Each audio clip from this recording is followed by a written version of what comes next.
نبی علیہ السلام کا پہلا کام عقل کو وحی کے تابع بنا دینا.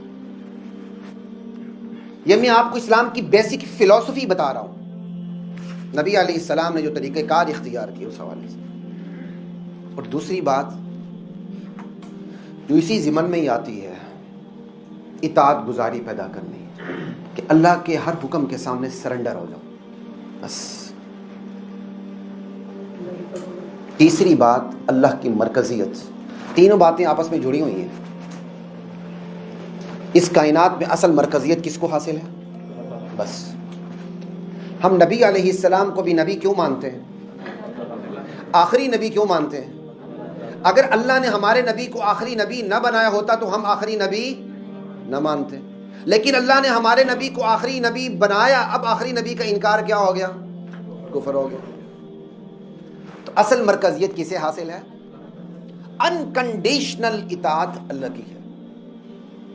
اور انکنڈیشنل اطاعت اللہ کے رسول کی اس لیے کہ اللہ کے رسول کی اطاعت دراصل کس کی اطاعت ہے؟ من یطع الرسول فقد اطاع اللہ. تو یہ بیسک فلسفی کے تین بڑے ستون ہیں، پلرز ہیں، ان کو آپ سامنے یاد رکھیں. عقل کو وحی کے تابع کر دیا، اطاعت گزاری کا مادہ پیدا کر دیا.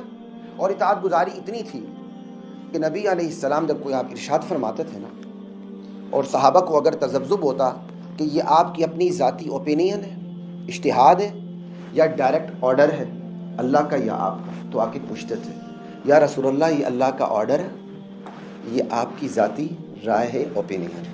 آپ کہتے آرڈر ہے تو سرنڈر ہو جاتے تھے.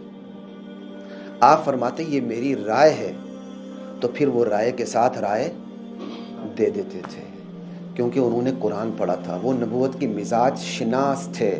وشاورہم فی الامر، میرے نبی اپنی امتیوں کو اپنے مشوروں میں شریک کیجیے. جہاں آرڈر آ گیا، اس لیے آپ صحابہ کی پوری سیرت کو کنگال لیں، آپ کو کیوں کا سوال نہیں ملے گا. ہماری ہر سیرت کو کنگال لے، کیوں ہی کا سوال ملے گا. کرنا کچھ بھی نہیں ہے. کیوں؟ یہ ہے صحابہ اور ہم میں فرق، بیسک ڈفرنس. ٹھیک ہے، صحابہ کی آپ سیرت کو کنگال لیں، آپ کو کیوں کا سوال نہیں ملے گا. ہم ریزن کیا بھائی؟ ضرور ریزن یار، کوئی موقع محل ہوتا ہے.